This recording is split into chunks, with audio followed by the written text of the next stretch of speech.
What is up, everyone, and welcome back to Let's Play the Starfields. Okay, I'm gonna hopefully conclude my story in this video. Alright, now in the last video we had gotten to the part where we had basically got the guy to leave us alone. Like, we had the hilarious mishap where my friend was pretending to talk to his mom on the phone, and the phone rang while he was, pretending to talk on it, completely blowing the cover. So surprisingly enough, that diffused the situation, or so we thought. For a while, this guy left us alone. Like, he would stop by, I got hurt, but I killed him, so that works out. Alright, but so yeah, this guy, he would stop by maybe once every... Okay, I'm just gonna... Yeah, this guy would stop by maybe, like, once every 2 or 3 days, and... Can I just... No, I don't think I can... Wait, can I kill the urchin thing with a block? Okay, Rip Van Jerk is gonna sit on my block, isn't he? You little jerk. Just for that, you die. Okay. But yeah, this guy, he would stop by once, maybe every 2 or 3 days, and... I'm just gonna take a hit here. He would stop by once, like maybe every 2 or 3 days, and he would ask if my roommate was there. He would never really bother me much. So it was, it was kind of working out well. So we're like, okay, maybe he finally got the hint, maybe he's gonna leave us alone. Now, he asked for my roommate quite a bit, which, so obviously his obsession was still very vibrant. And I think it's this one, yes, okay.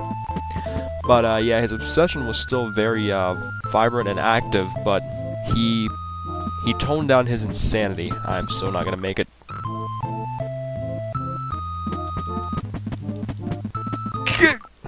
Do I even have to... Let's see something. Come here. Okay. Maybe I can just kind of... Okay, I gotta be really strategic about this, which means I gotta get right here.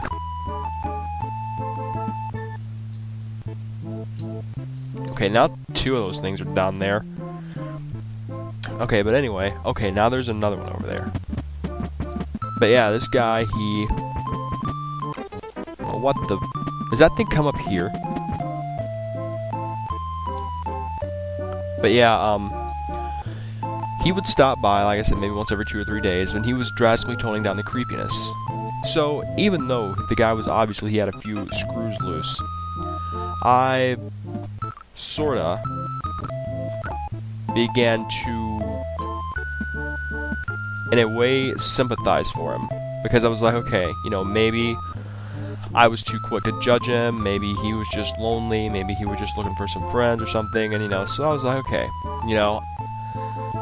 he's started acting, kind of normal. He's left us alone, so if I see him again, I will, try to just say hello and be civil. So, about a week later, I see Bruce outside, and he's walking by, and I guess he thought that, well, he knew that I didn't want to talk to him, so he's sitting there walking with his head down, and I'm like, hey, Bruce, how's it going? And he seemed just like so happy that someone was talking to him, and he was just like, oh, hey man, what's up, and, he just caught up a little bit, and I'm like, so, how's life? And he's like, oh man, not so good. And I knew I shouldn't have asked, but I was like, okay, what's going on? So he starts out, and he's like, well, I had some more, problems with my girlfriend. I was like, oh yeah, women.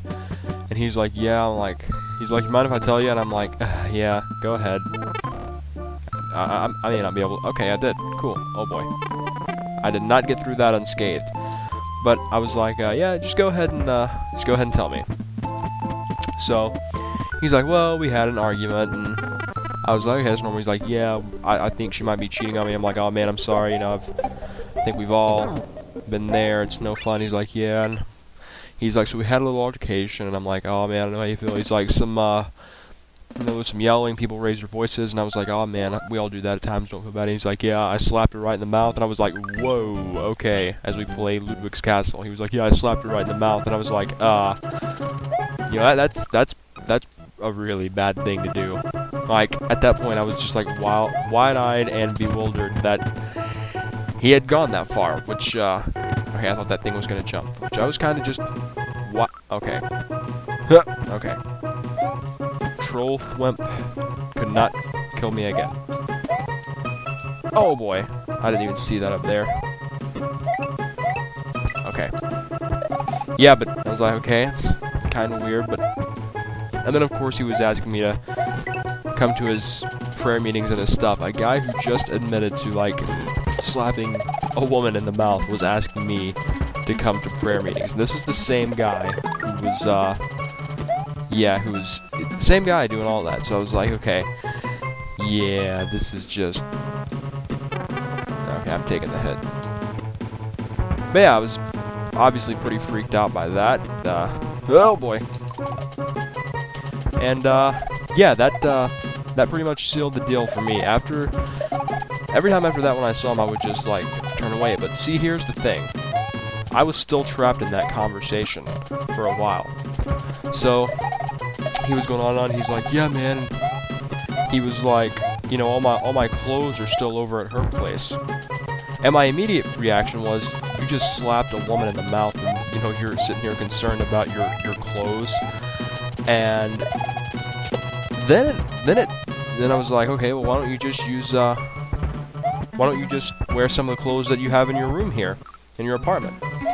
Then he gets this, like, nervous look on his face, starts fumbling over his words, and he's like, I gotta go. I'm like, okay, that's kind of weird. Then I begin to put two and two together, do a little detective work.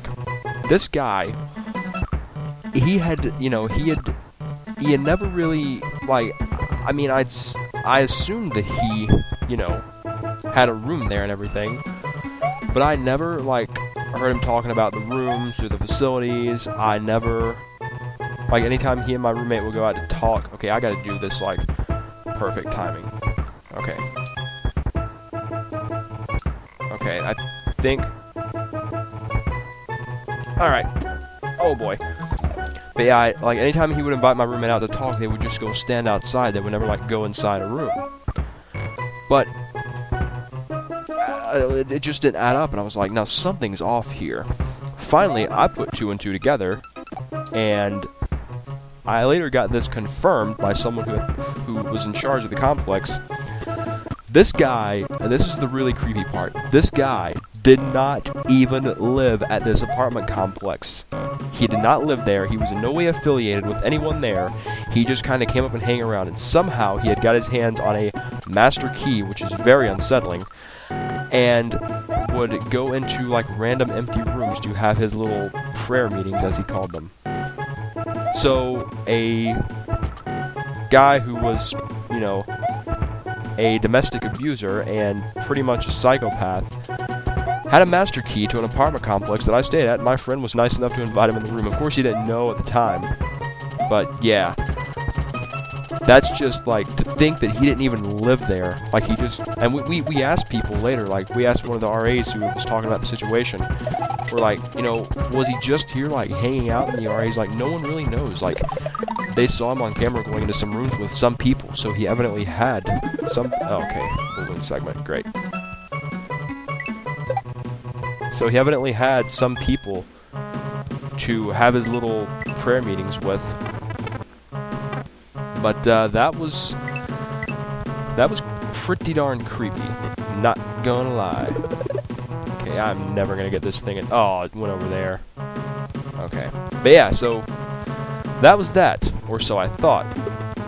About a year and a half... Okay, well, actually later on, this kind of solved the Bruce problem for a while. He and his girlfriend were trying to work things out, and she actually, apparently... He wanted to work things out, and she didn't want to. And she ended up getting a restraining order against him, and he actually sent some flowers to her workplace, which violated the conditions of the order, so yeah, he got put in jail. And, yeah, so he went to jail, so, you know, we thought we were rid of him. Well, and the story, you may think it can't get any creepier than a psychopathic, abusive guy having a master key to an apartment complex that he, you know, didn't even stay at. You may think it can't get any creepier, but trust me, it gets a lot creepier. I'm totally gonna die. Well, about a year and a half later, I was at, I went to the mall because I was dating a girl who, she worked there, and, I had noticed that morning that she had, I was at her place the night before. I gotta stay in that little safe area up there. I'd stayed at her place the night before, and she had left her phone, so I was taking it to her anyway. I get there, and there comes Bruce walking down the mall, and I'm like, oh boy. So, you know, Bruce is sitting there. I'm so gonna die. I'm not even gonna be able to finish this story here, am I? Anyway, there comes Bruce walking down the mall. I'm like, oh boy. So I'm thinking, okay, he's gonna, you know, he's gonna rip my intestines out with a spoon here because I did not bail him out of prison or something, or, you know, just something that Bruce would do. Well, he walks up, he's like, hey man, how's it going, you know, catch up. I'm like, oh yeah, you know, it's really going, and he's like, telling me about all this stuff, about how his life's going now, and he's like, man, I really want to, you know, get back in touch with you guys, play some music, and hang out. And I'm like, yeah, take your time. And, then he, of course, asked me if I wanted to go to his prayer meetings. And I was like, you know, man, I really liked you. I really would, but I'm a very busy person. And the girl who I was talking to, she was like, oh, well, you know, I go to prayer meetings. And she pointed to, like, the little crucifix necklace she had on her neck there. And he looks at it, and he's like, oh, it's not those kind of meetings. And I'm like, what kind of prayer meetings are they then? And he's like, oh, well, at these prayer meetings, he's like, I'm kind of the, he called himself something. Oh yeah, the spirit head. He said, I'm the spirit head now, so everyone prays to me. And he's like, you know, I was kind of wanting to get you guys to come because since, you know, you guys were seeming very calm and relaxed and stuff, he's like, I was going to pray to you, and I was going to feed off your energy. And I was like, holy cult, Batman. Yeah, so his prayer meetings, he was being cult leader. And, yeah, he was having people pray to him, and, you know, apparently he was wanting other people to pray too, and, like, it was just extremely, extremely unsettling. And even to this day, looking back on it, I was like, I'm lucky to be alive.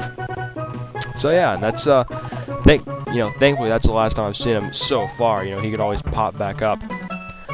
So yeah, creepy dude, beat up girl, and his prayer meetings turned out to be little cult meetings where he was the spirit head, aka the god that all of his friends worshipped, in apartments at a complex that he was not even living at, inside of rooms he was not even supposed to be in. So, I'm going to stop there, and that is the end of the story. And when I come back, I will go through this mystery door, and we will see what happens next in this hack. Thanks for watching. See you next time.